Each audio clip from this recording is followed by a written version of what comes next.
and it is very, very common still for employers just not to follow a disciplinary process, or if they do, just to get it wrong. And there are 5 essentials, I think, that whenever you are following a disciplinary process, you should have in mind at all times. Now, this may seem really obvious, and I'm sorry if it does, but there are so many employers who just kind of go in without really realising. The first one is, what does your disciplinary policy say? Follow the letter of the disciplinary policy. As soon as you start going outside of the disciplinary policy, you've got difficulties, because there is employees, you're going to be opening up a potential claim. Your disciplinary policy must have examples of what constitutes misconduct and what the potential sanctions are for that misconduct. If it doesn't, you're in breach straight away of the second item on the list, the ACAS code.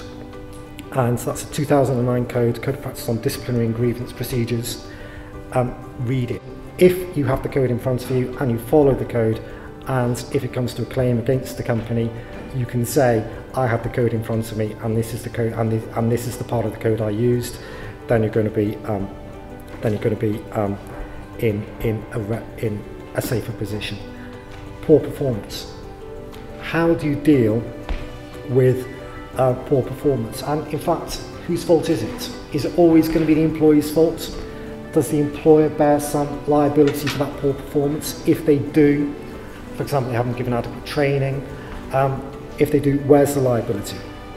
So, old case, but still relevant, Cook and Thomas Linnell and Sons. This is in the notes, quite a lot of detail in the notes.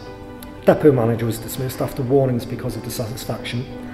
A quote, a central theme of the employee submission was there was plenty of contemporary evidence to show the employer had lost confidence in the employee, in the employee's ability, but there was no hard factual evidence of a particular kind to support that judgment.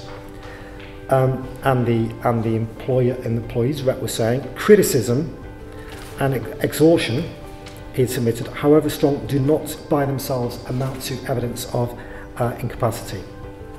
What the court said is, when responsible employers have generally come to a conclusion over a reasonable period of time that the manager is incompetent, we think that is some evidence that they're incompetent. It will then be necessary to see whether there is any other supporting evidence. So don't just rely on the manager's word. It isn't necessarily going to be enough. Over to Egbe and Olivia for a role play. Hello Molly, thanks for coming for the meeting today. Right. I got this letter, something about some sort of type of poor performance, and apparently there's some sort of risk of might be demoted. Like, I don't understand why I got this letter. There is a possibility that you might be demoted. We would only consider it if we uphold the allegation of poor performance at the end of this meeting, so it would be an alternative to dismissal. But just to run through the allegation with you, your manager Hannah's come to see me, and she has said that there's some concerns about your performance. Hannah doesn't like me. She, from the start that she came here, she has disliked me. She has made me do all sorts of different tasks I shouldn't be doing. I just don't like Hannah. Right. Well, there have been some changes within the company, as you're aware, as a result of the restructure. So it is possible that Hannah's managerial style is different to Andrew's, who was your old manager. Yeah. So that could explain some of it. Would you like to comment on her allegation that your work isn't up to the required standard? Hannah did mention that last week she asked you to register a check on the system, and you didn't put it on correctly. Well, I put the check in as I've always done. Andrew taught me the specific way to do it, and that's what I did. I went to Hannah and I said to her, is this the way that you want me to do the check? And she said she was busy, she was on the phone, or she was always in a meeting or doing something. And she said that I should get on with it, so I did. And then she came back to me and said it was done wrong, which is not my fault. This is the way I've been taught to do it.